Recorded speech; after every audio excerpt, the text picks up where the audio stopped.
Hello friends, स्वागत है आपका स्पर्श पीएससी के इस यूट्यूब चैनल में। दोस्तों, करंट अफेयर्स के इस वीडियो सीरीज में आज हम इस सप्ताह के राष्ट्रीय एवं अंतर्राष्ट्रीय परीक्षोपयोगी महत्वपूर्ण तथ्यों पर चर्चा करेंगे। इस वीडियो सीरीज में हम वीकली एवं मंथली करंट अफेयर्स पर चर्चा करते हैं एवं प्रश्नों के माध्यम से महत्वपूर्ण तथ्यों की व्याख्या करते हैं। तो आइए बढ़ते हैं आज के वीडियो की ओर। आज का हमारा पहला प्रश्न है, भारतीय चिकित्सा अनुसंधान परिषद ICMR ने कोविड-19 की टेस्टिंग के लिए किस होम टेस्टिंग किट को मंजूरी प्रदान कर दी है? और हमारे विकल्प हैं कोविसेल्फ, आयुष 64, फाइजर बायोएनटेक या ऑक्सफोर्ड एक्स्ट्राजेनेका। तो इस प्रश्न का सही जवाब है दोस्तों कोविसेल्फ। भारतीय चिकित्सा अनुसंधान परिषद ने घर में ही कोविड जांच के लिए कोविसेल्फ नामक किट को मंजूरी दे दी है। इस जांच किट के जरिए अब कोई भी घर बैठे ही कोरोना संक्रमण की जांच कर सकता है। कोविसेल्फ नाम की यह टेस्ट किट एक रैपिड एंटीजन टेस्ट किट है। हमारा दूसरा प्रश्न है, हाल ही में किस जगह विश्व का सबसे बड़ा हिमखंड टूटा है? दोस्तों, जलवायु परिवर्तन के मद्देनजर यह प्रश्न बहुत ही महत्वपूर्ण है। हमारे विकल्प हैं आर्कटिक, अंटार्कटिका, न्यूजीलैंड या उत्तरी अमेरिका। तो इस प्रश्न का सही जवाब है दोस्तों अंटार्कटिका। दोस्तों, इस हिमखंड का नाम A76 रखा गया है। आप सबको पता होगा अंटार्कटिका जो कि दक्षिणी ध्रुव पर स्थित है और वहां पर A76 नाम का यह विशालकाय हिमखंड टूटकर अलग हुआ है, जैसा कि आप इस चित्र में देख पा रहे हैं। बढ़ते हैं अगले प्रश्न की ओर। हमारा तीसरा प्रश्न है, खेलो इंडिया यूथ गेम्स का चौथा संस्करण कहां आयोजित होगा? और हमारे विकल्प हैं पंजाब, हिमाचल प्रदेश, हरियाणा या कर्नाटक। इस प्रश्न का सही जवाब है दोस्तों हरियाणा। इस वर्ष यानी नवंबर 2021 में खेलो इंडिया यूथ गेम्स का चौथा संस्करण हरियाणा के पंचकुला में आयोजित किया जाएगा। सरकार की यह महत्वाकांक्षी प्रतियोगिता अंडर 18 वर्ग के खिलाड़ियों के लिए एक बहुखेल प्रतियोगिता है। इस साल इस प्रतियोगिता में पहली बार 5 विदेशी खेलों सहित कुल 25 खेलों को सम्मिलित किया गया है। साथ ही यह भी ध्यान में रखिए कि वर्तमान केंद्रीय खेल मंत्री कौन है? किरण रिजिजू। हमारा चौथा प्रश्न है, हाल ही में प्रसिद्ध पर्यावरणविद सुंदरलाल बहुगुणा का निधन हो गया। वे किस राज्य के रहने वाले थे? और हमारे विकल्प हैं उत्तराखंड, हिमाचल प्रदेश, उत्तर प्रदेश या बिहार। इस प्रश्न का सही जवाब है दोस्तों उत्तराखंड। प्रसिद्ध पर्यावरणविद सुंदरलाल बहुगुणा जी गांधीवादी विचारधारा से प्रभावित थे। इनके द्वारा शराबबंदी से लेकर बहुत ही महत्वपूर्ण टिहरी बांध विरोधी आंदोलन और साथ ही पर्यावरण के क्षेत्र में बहुत ही प्रसिद्ध चिपको आंदोलन चलाया गया था। और सुंदरलाल बहुगुणा जी को उनके उत्कृष्ट कार्य के लिए वर्ष 1981 में पद्मश्री और वर्ष 2009 में पद्म विभूषण सम्मान से नवाजा गया था। दोस्तों, आगामी परीक्षाओं की दृष्टि से सुंदरलाल बहुगुणा जी को मिले हुए ये पद्म पुरस्कार बहुत ही इंपॉर्टेंट है। इनका वर्ष आप अवश्य ही ध्यान में रखिए। हमारा अगला प्रश्न है, हाल ही में किनका निधन हुआ जो प्रथम द्रोणाचार्य पुरस्कार के विजेता थे? और हमारे विकल्प हैं OM नाम्बियार, सुधीर वर्मा, नियार सिंह या OP भारद्वाज। तो इसका सही जवाब है दोस्तों OP भारद्वाज। जैसा कि आप देख पा रहे हैं OP भारद्वाज मुक्केबाजी में पहले द्रोणाचार्य पुरस्कार के विजेता थे। क्योंकि ये पहले विजेता हैं इसलिए इनका नाम आप अवश्य ही ध्यान में रखिए। हमारा छठवां प्रश्न है, हाल ही में किन्हें CBI प्रमुख नियुक्त किया गया है? और हमारे विकल्प हैं सुबोध कुमार जायसवाल, अशोक पारेख, राकेश त्रिवेदी या रवीश त्यागी। तो इस प्रश्न का सही जवाब है दोस्तों सुबोध कुमार जायसवाल।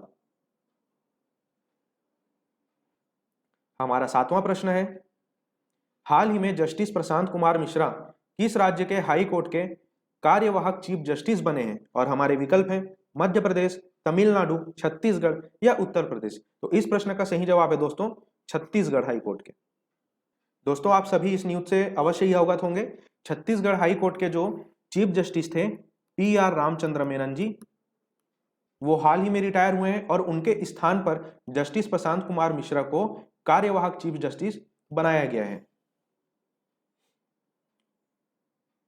हमारा आठवां प्रश्न है, हाल ही में भारत जैव विविधता पुरस्कार 2021 किसने जीता है? और हमारे विकल्प हैं रागिनी देवांगन, शाजी NM, निवेदिता पॉल या रीता प्रधान। तो इस प्रश्न का सही जवाब है दोस्तों शाजी NM।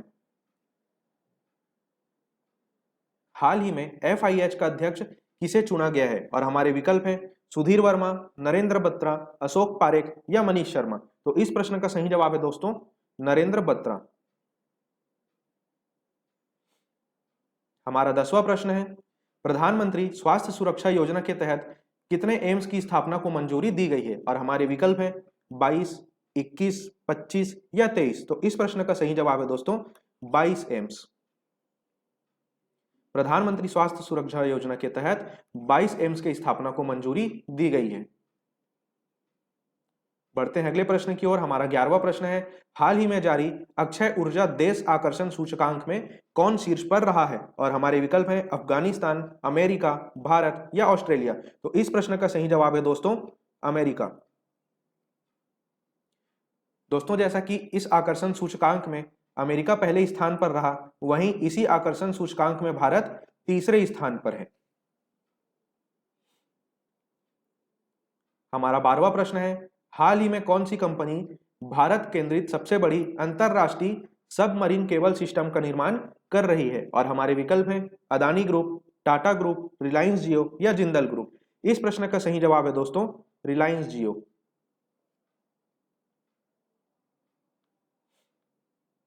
हमारा 13वां प्रश्न है भारतीय बैडमिंटन संघ के किस अध्यक्ष को 4 साल के लिए बैडमिंटन विश्व महासंघ परिषद में चुना गया? और हमारे विकल्प हैं हिमंत बिस्वा शर्मा, मोहन सचदेवा, पुलेला गोपीचंद या भूपेश बघेल। तो इस प्रश्न का सही जवाब है दोस्तों हिमंत बिस्वा शर्मा। हिमंत बिस्वा शर्मा 2025 तक 4 साल के लिए बैडमिंटन विश्व महासंघ परिषद में रहेंगे। साथ ही यह भी ध्यान में रखिए कि हिमंत बिस्वा शर्मा बैडमिंटन एशिया के उपाध्यक्ष और असम के वर्तमान मुख्यमंत्री भी हैं। हमारा 14वां प्रश्न है हाल ही में अमेरिकी अंतरिक्ष एजेंसी नासा ने किस साल में चंद्रमा पर अपना पहला मोबाइल रोबोट भेजने की घोषणा की है? और हमारे विकल्प हैं 2023, 2024, 2025 या 2026। इस प्रश्न का सही जवाब है दोस्तों 2023। हमारा 15वां प्रश्न है अंतरराष्ट्रीय जैव विविधता दिवस निम्न में से किस दिन मनाया जाता है? और हमारे विकल्प हैं 15 मार्च, 20 अप्रैल, 22 मई या 28 फरवरी। इस प्रश्न का सही जवाब है दोस्तों 22 मई। देखिए अंतरराष्ट्रीय जैव विविधता दिवस संयुक्त राष्ट्र संघ द्वारा वर्ष 2001 से प्रति वर्ष 22 मई को मनाया जाता है और हाल ही में 22 मई 2021 को इस वर्ष का अंतरराष्ट्रीय जैव विविधता दिवस मनाया गया और इस वर्ष का थीम था we are part of solution. तो इस थीम को आप अवश्य ही ध्यान में रखिए। बढ़ते हैं अगले प्रश्न की ओर। हमारा 16वां प्रश्न है एशियन क्रिकेट काउंसिल ACC ने 2021 एशिया कप को स्थगित करते हुए इसे कब कराने की घोषणा की है? और हमारे विकल्प हैं वर्ष 2023, वर्ष 2024, वर्ष 2025 या वर्ष 2026। तो इस प्रश्न का सही जवाब है दोस्तों वर्ष 2023। एशिया कप जो कि 2021 में आयोजित किए जाने थे, अब कोरोना महामारी के कारण उसे स्थगित कर पुनः वर्ष 2023 में संपन्न कराया जाएगा। तो दोस्तों आज के वीडियो में सिर्फ इतना ही। जल्द मिलेंगे ऐसे ही बहुत ही महत्वपूर्ण परीक्षोपयोगी तथ्यों के साथ। तो इंतजार कीजिए हमारी अगली वीडियो का। इस वीडियो को अंत तक देखने के लिए आपका धन्यवाद।